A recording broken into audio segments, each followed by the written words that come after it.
Hey guys, Aaron Kubitz, personal trainer at Functional Aesthetics CC. So in today's video, I'm going to be demonstrating a couple different routines that you can do with club bells. So a club bell, or Indian club as it's sometimes called, is essentially just a weighted club, and what you do with it is you swing it around, and it's supposed to help to strengthen the rotator cuff and also increase mobility in the shoulder joint. So a lot of times if you're a gym rat like myself, you like to do a lot of exercises such as bench pressing, shoulder presses, handstands, all the typical pull-ups, all the typical exercises that you normally see in a gym. What can happen is that those muscles end up getting tighter, and the ligaments attaching in the shoulder capsule and stuff as well start to get tighter. And then what can happen is that you start pulling the joint out of a proper alignment, and then it can lead to injury, immobility issues, especially when doing overhead pressing movements and things like that. So to help avoid that and to provide more natural movement for the shoulder, because as I've talked about in some of my other videos, the shoulder joint provides more range of motion than any other joint in the body. So, you're doing motions like this and stuff, you're doing flexion, extension, abduction, adduction, things like that. And so what it gains in mobility, it has to give up in stability. So the shoulder joint is a joint that you want to take extra precautions to make sure that it stays healthy as possible so that you can continue doing the things that you love as long as possible. So without further ado, we'll get into the video, and I'll see you on the flip side. So Indian clubs can be quite expensive, but some of the so you can go make your own out of some black iron pipe. This is kind of like what I did. There are plenty of videos on YouTube showing how to demonstrating how to make it. I think this is like a 1 3/4 inch steel pipe here, about 12 inches long, and then I got a I guess like an adapter, coupling, nipples, and then the handle here to put it all together. Now you can look up some videos on the specific parts and stuff, but the point of this video is actually just to show you what you can do with it. So the basic exercise that you can do to help improve mobility in your shoulder joint is taking the tops off like this, so you have more space to swing around your head. What you're going to do, starting off, is going to start off with the pinky side. You're going to bring that up towards your chin like this, and then you're going to start rotating it back. So the elbow is going to start coming up towards your chin as well, and then at that point where you can't really go any higher, that's where you rotate your arm out. So the elbow comes out, and the arm chops down, and then the momentum just brings it back around. So just like this.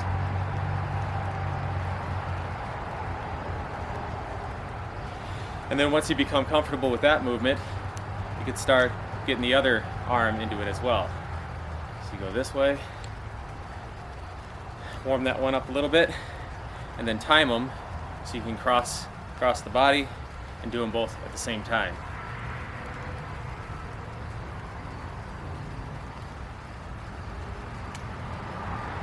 And it's been a while since I did that particular one, so my coordination's a little off on that, but you kind of get the point. I'm going to try it one more time. So coming up, you want one in front, one in back, chop down,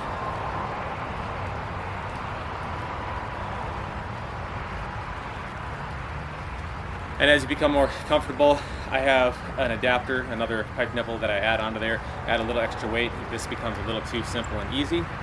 And then I'm going to show you some other routines you can do with the bigger clubs that also help with that more strength component, whereas this is more the mobility. This will help with more strength and helping to increase mobility as well in the shoulder joint.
addition to providing mobility for the shoulders and also strengthening up your rotator cuff, this is a exercise that I kind of like to do when you're not in the mood for, or you're kind of recovering from a more intense, more difficult workout.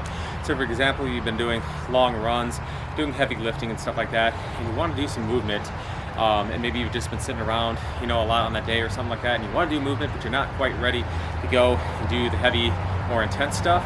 This stuff will actually help you recover more quickly.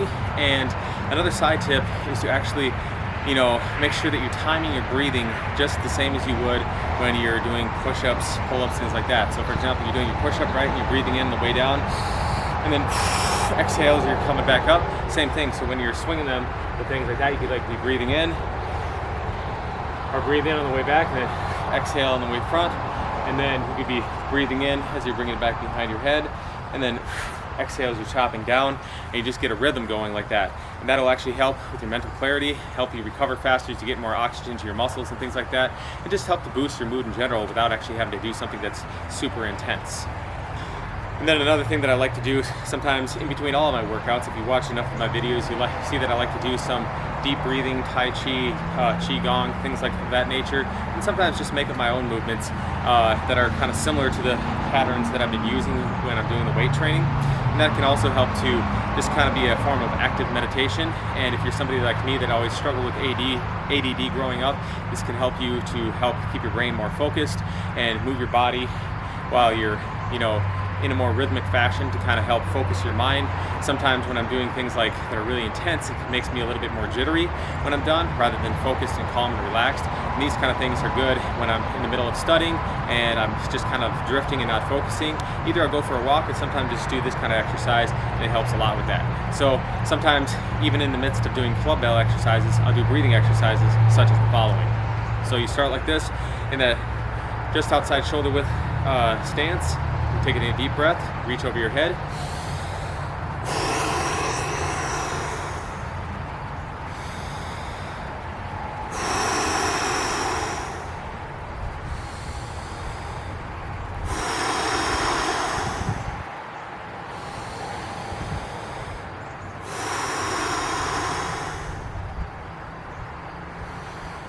And I like to breathe in through my nose and then exhale through the mouth.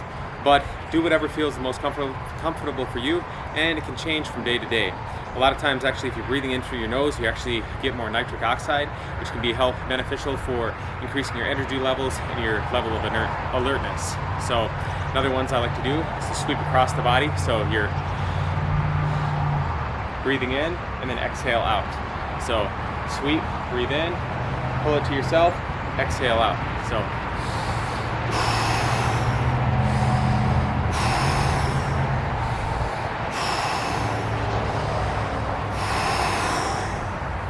and then sometimes when you're doing those peripheral things, come back to this middle, center yourself, and then go off and do another peripheral exercise.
Another thing that you might want to try is, once you've been doing all this breathing stuff, it helps to activate your parasympathetic nervous system, which is that rest and digest system, and it helps to make your muscles more relaxed, and help to bring down the level of mental tension and things like that.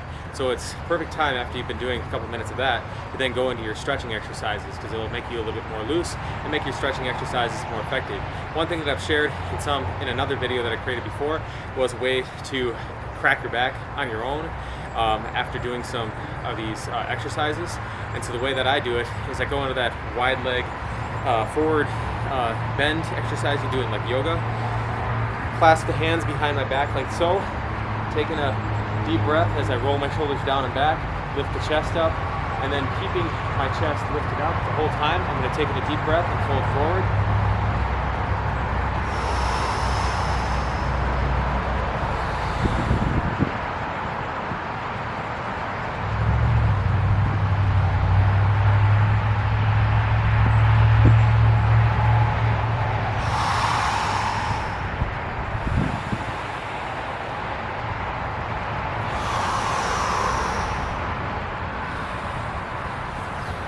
So then at the bottom of that one, so you've inhaled, right? Now you're exhaling forward, and at the very bottom, when you can't exhale anymore, pause for a second, and then draw in a nice deep breath when you feel that almost gag reflex that you need to breathe in again. Take full advantage of it. Allow yourself to breathe in as long as you feel, as long as that breath wants to come in. Then pause for a second on the fully inhaled position, and then exhale out again, and just kind of go with the flow. As long as you feel like staying in that position, and the more relaxed you are, and the more you allow your breath to just come in and out in the frequency that it wants to, the more comfortable you'll feel in that upside down position. If you resist and you get a little bit out of sync with your breathing, you're gonna feel like all the blood's rushing to your head.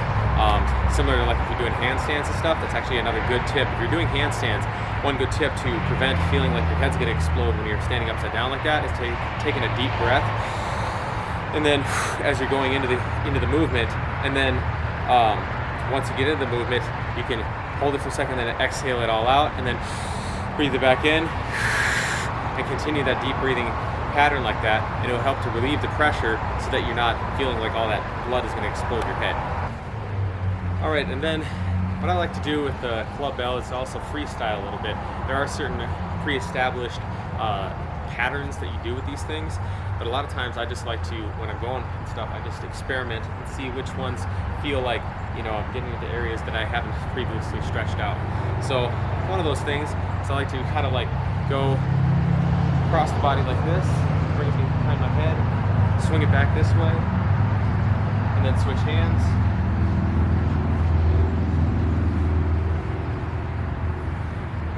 This helps you to develop that control so that if you're playing sports or something like that, that you can get used to decelerating something. It's, you know, so you're swinging it, and then you got to decelerate really, really quickly. So it'll help you to prevent from getting injuries and stuff, because you're already used to going at a more rapid pace and then decelerating the movement.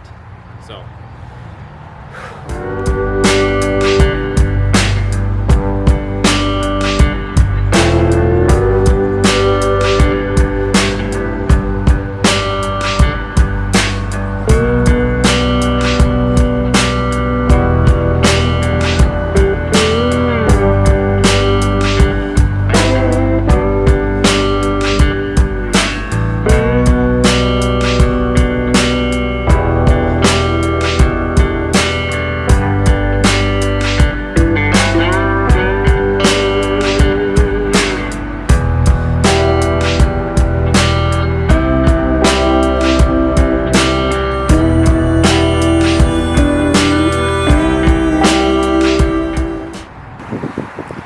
Alright guys, that's all I've got for today's video. Hope you learned some things that you could, or gave you some food for thought at least, on different things you could do to be a little bit more innovative with your workouts, to develop a little bit more functionality, to improve the health of your shoulders, and to just become an all-around better athlete by working outside of the conventional norms and thinking outside of the box.